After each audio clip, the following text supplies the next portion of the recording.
very briefly. You repeat them for me, yeah. Okay, all right. As I did say, one of the things that the civil society feel that they strongly need to know about themselves Yes. is how they can be effective Yeah. in their development agenda. Right. And number two is how they can be effective in their relationship with the other actors, that is Right. with the donors and themselves. And then number two is what role they need to play in the entire aid effectiveness agenda. Right. Something Okay. like that, yeah. First of all, in terms of improving the effectiveness of civil society as a whole, I think it is very important that they make use of the tools of self-assessment and association that are out there now.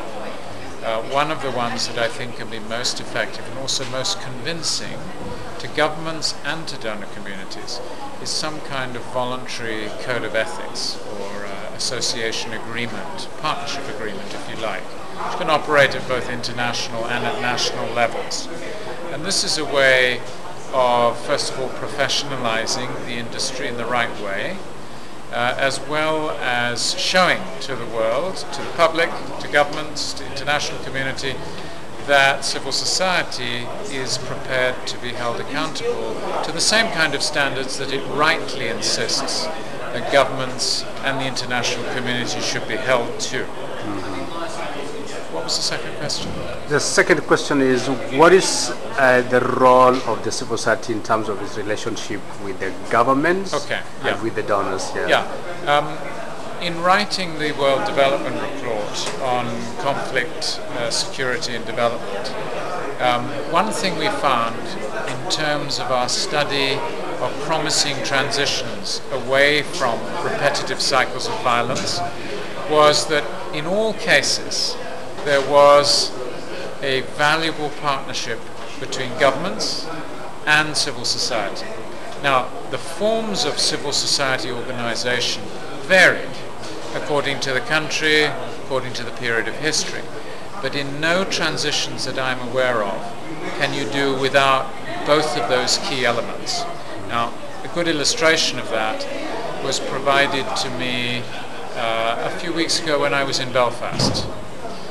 What people were telling me, both from the government and also from the communities that had been in conflict for many years and had now reconciled, was how difficult it was to move beyond the original peace agreements in 1994 and 1998, because the assumption made to some extent at that stage was that a political process was sufficient to bring about reconciliation.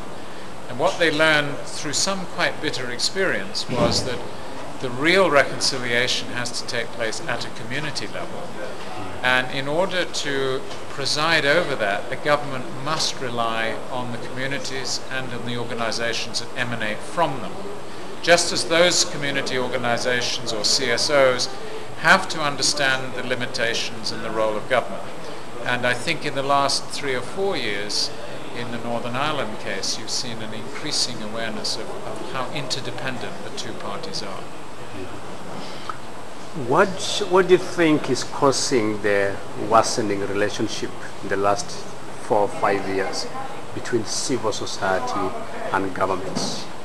You would say this is a global trend? Yeah, this is a global trend which has been noticed almost in more than 120 countries. Yes. In Africa, it has been noted in about 35 countries by now, and there is an apprehension among civil society in trying to understand what the rationale is. They think part of it is issues of democracy, controlling the democratic space, but there are also issues that governments feel civil society are taking from them aid that ideally should come to them and using it to develop their own parallel systems. In Africa also there are concerns that civil society are nothing more than extensions of Western agendas.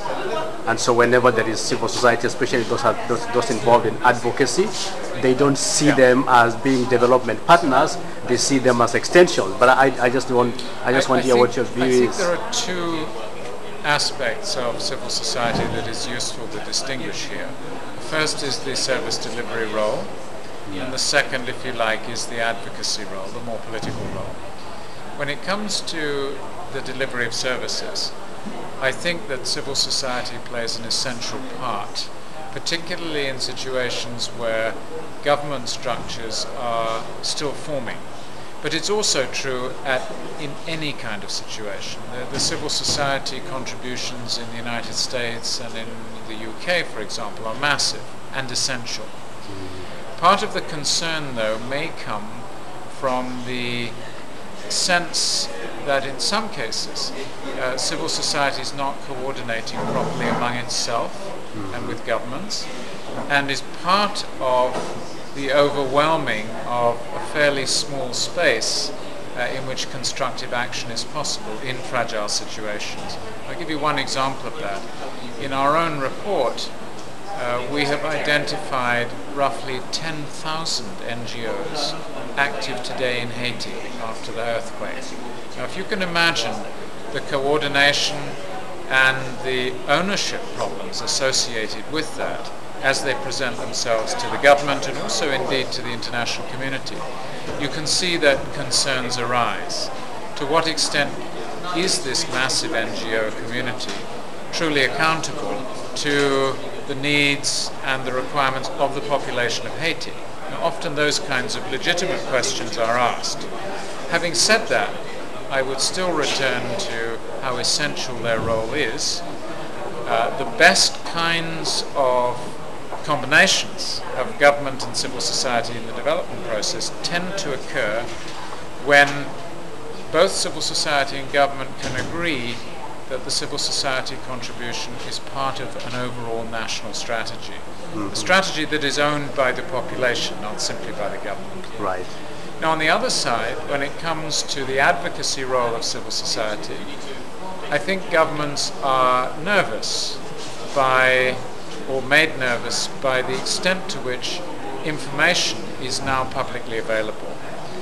It simply isn't possible any longer for governments to isolate their populations from access to all kinds of information.